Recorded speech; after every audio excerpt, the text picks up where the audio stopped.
Welcome to the Patriot Hour for 6/8/2018. I'm Michael, your host. We got some updates, some great things that have happened over the course of the night, or just some breaking news, not so much great things. Depends on how you look at it. But we got a few things to get into here, so stick around. We're going to get right into it.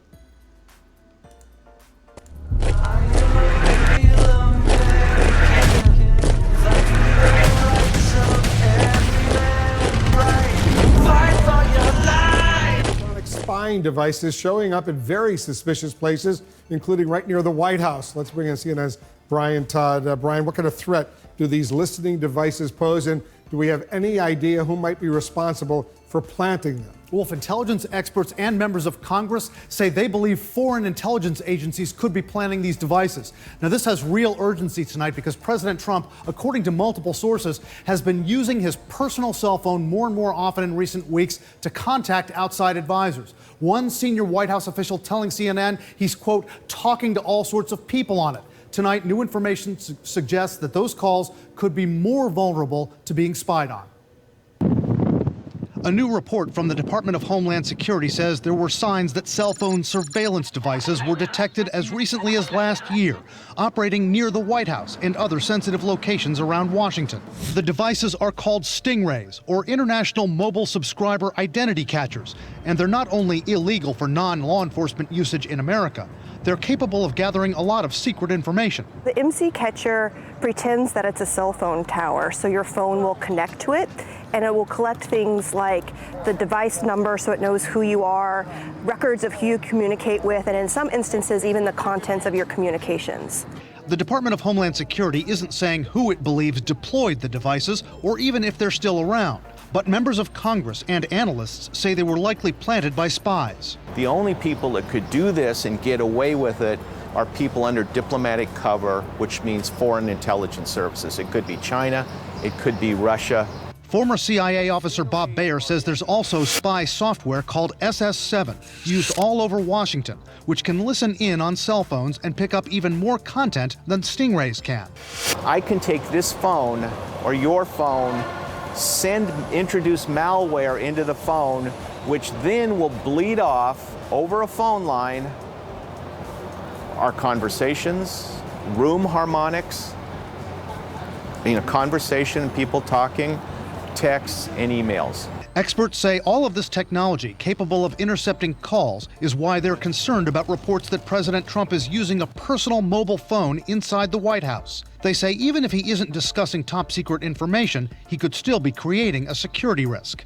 Whether it's him trying to get around John Kelly by using this cell phone, and someone could ask, well, what's Kelly going to think? And if he responds, well, it doesn't matter, he's at the Pentagon right now. That's not classified, but that can tell foreign intelligence agencies, the chief of staff of the White House is meeting with people at the Pentagon. Baer says drastic measures might be needed to protect the president's conversations. Look, the president is completely vulnerable to having his conversations listened to. I would take his phone away from him. There's no way to secure it. Now, Democratic Senator Ron Wyden of the Intelligence Committee and other members of Congress have called on the Federal Communications Commission to investigate the use of those interception devices. So far, the FCC has resisted that, saying it has no particular evidence that the devices are being unlawfully used. Now, we've reached out to the White House, but they've not responded to the concerns over those surveillance devices or the concerns about President Trump using his personal cell phone so much. Wolf? Okay. You see how they're spinning this now? So way back here, I wanted to point out November 1st. Would you believe this came out November 1st again? This is 30, post 30 in the series, folks. So this goes back to November 1st of 2017, just a few days after the whole Q phenomenon started. Would you believe a device was placed somewhere in the White House that could actually cause harm to anyone in the room and, in a sense, be undetected? Fantasy, right? When Trump was elected, you couldn't possibly imagine the steps taken prior to losing power to ensure future safety and control. When was it reported Trump Jr. dropped his secret security detail? Why would he take that huge risk given what we know? I can hint but cannot give too many highly classified data points. These keywords and questions are framed to reduce sniffer programs that continually absorb and analyze data when pushed to Z terminals for evaluation. Think X key stroke on steroids. Okay, then I think it was 20.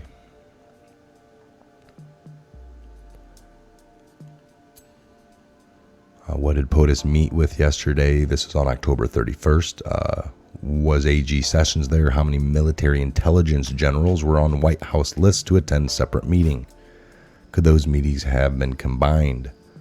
Why were certain rooms in the White House renovated? Where was the meeting on Monday? Why aren't phones allowed in this room, one of many? What firm was contracted to conduct the renovations? All right, so this doesn't surprise me at all.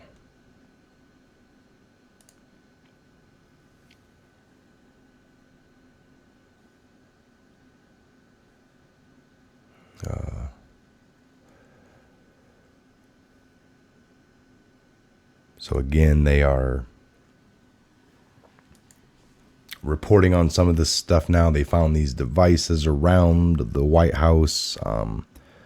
I'm sure once the stuff that they had inside of the White House was all discovered, taken down, that was reported back to those who did it. And then they went to a plan B, which could have been something like this. So we'll wait. It's interesting. These earlier posts point out to other things that they were aware of in and around the certain rooms. They tore into walls. They did a lot of renovating. So they put all the protections and insulations in place, folks.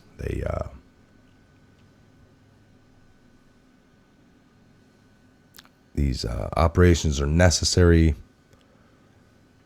due to great entrenchment and how deeply embedded this stuff is.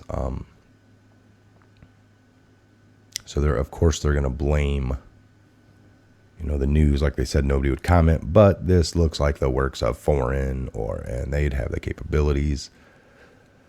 But let's look at 30 again. We're going to break it down. This one's so old, it's got the answers kind of there still. Would you believe a device was placed somewhere in the White House? Yes. Cuba News coverage on permanent hearing loss and other neurological symptoms on embassy officials, implying high-tech weaponry, directed weaponry. When was it reported Trump Jr. dropped his detail? 9/8/17. Why would he take a huge risk? This is to do with some other stuff. And they feared they were infiltrated. Summary: device placed somewhere in the White House that could actually cause harm to anyone in the room.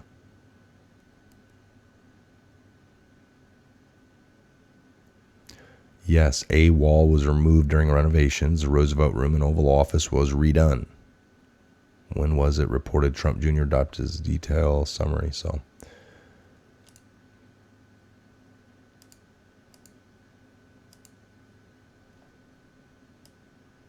okay, let's go down to 20 and look at that.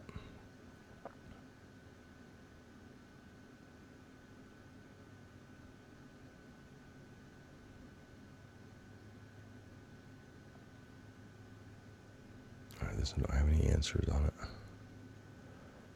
Could those meetings been combined? Why were certain rooms in the White House renovated? Where was the meeting on Monday? Why aren't phones allowed in that room? So there's been some questioning talking about all this. That was my point. Even though these are a little different, they're found on the outside. I think we're going to find out some interesting facts, hopefully, on that. All right, another little video here I want to share with you guys. This is great news. The date has been set. The Inspector General, Michael Horowitz, he anticipates the release of his all-important report. This has gone on 18 months. The date is set for next Thursday, 1 week from tonight, June the 14th. Now, for weeks, we have been predicting that these findings would, in fact, be buried and released when all eyes would be fixed on the president's historic meetings in Singapore. Sadly, I think my prediction was somewhat right. And it's only 2 days after this big summit takes place. And then, of course, this will be released. Now, what has the Justice Department potentially redacted or changed? Because they've had it for over 2 weeks now. Did they alter any language? How will the American people, will they get the truth in all of this? Will they be prevented from seeing the truth? In other words, are we really going to get unfettered contents of Inspector General Horowitz's report? Now, make no mistake, next Thursday, right here on Hannity, we will be analyzing that forthcoming report, page by page, on what will be one of the most consequential days in modern history. That's 2 days, of course, after the summit. Sorry, I am suspicious, and I hopefully will stand corrected next week. Now, we do have one good development to report tonight. The Inspector General, Horowitz, is now set to testify before the Senate the Monday following the Thursday release.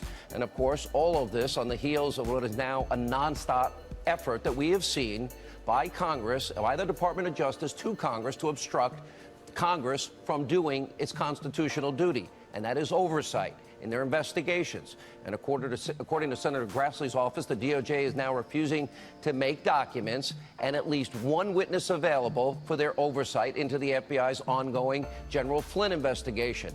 And add to this the DOJ's constant slow walking of those documents to all the House committees, the House Intelligence Committee, the Oversight Committees. Sarah Carter will tell you all about a huge fight that took place earlier today and how the DOJ has reneged this morning on a previous commitment to supply documents that are related to the Russia investigation. The big battle, it ended up the Department of Justice now adding unprecedented new restrictions on how it plans to brief members of Congress. We're going to have more on this very important story. What we need is, of course, you, the American people, to be able to see it for yourself.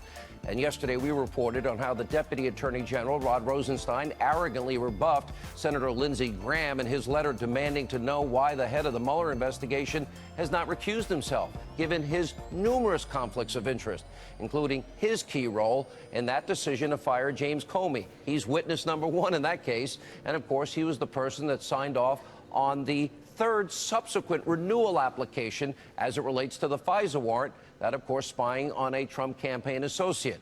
Senator Graham is responding. Let's take a look. Were you satisfied with the response from the Justice Department to your inquiry about whether Rod Rosenstein should be recused? No. Why? You got a response? Well, you talked about a counterintelligence investigation. I get that. The question is the obstruction of justice. Is there going to be a serious look at whether or not the president obstructed justice by firing Comey? I don't know how you can have that discussion without calling him as a witness because of the memo he wrote. He's a fine guy. I got nothing against him. I think he's doing a good job. I just, I understand why Jeff Sessions can't do this. I'm really curious as to how Rosenstein could be involved and oversee the investigation if he's going to be a witness. We'll have a lot more on this all throughout the show tonight, but first we have another extremely bit of important news to cover. First and foremost, the president's historic impending trip to Singapore, just days away from holding these. All right, so there we have it. June 14th, we are going to get the long-awaited IG report that goes into the tarmac, the Hillary Clinton email, just the general Hillary Clinton, investigation over her use of private server, rogue basement, private New York home kept server, where they transferred tons of classified documentation to a private server. And it ended up on tons of, her aides' computers. Her husband ended up getting into her aides, her own aide's husband got into, Huma's that laptop, Anthony Weiner, and had all that and had that file and had another one called insurance file that was all found. So the way they handled this, the things they knew, how they were trying to cover it up was well documented. documented. So interesting that they've pushed this back a little bit. The 14th. That'll be an interesting day. Make sure we're here to do a show for sure. All right, I just want to get those little couple of clips up there for you. It's again just past the 8 o'clock hour. I'm going to be taking a little break here, get some rest. Had a busy night, had some stuff going on, personal family issues, so get some rest. We'll be back here. I'm going to leave everything up and running, and if there's any updates, QAnon, Q clearance, breadcrumbs drops, you know where to get them. We'll read them here. I'm looking. There is nothing new. Probably don't expect much. We're going to be seeing lots of things unfold, so I'm more excited about that than just Q post talking about it. So again, some of these really far past, prove future. I'm not saying everything is going to be correct here. Just as I see things unfold, I think I've read things sometimes, so we'll go back and look and dig, and if we can find them. That one there, not so much. It was just talking about other devices that they found. They tore down walls to take safeguards, and it's funny that here we're finding things out and around the White House now. So looks like these other people took great safeguards as well to keep the information flowing in.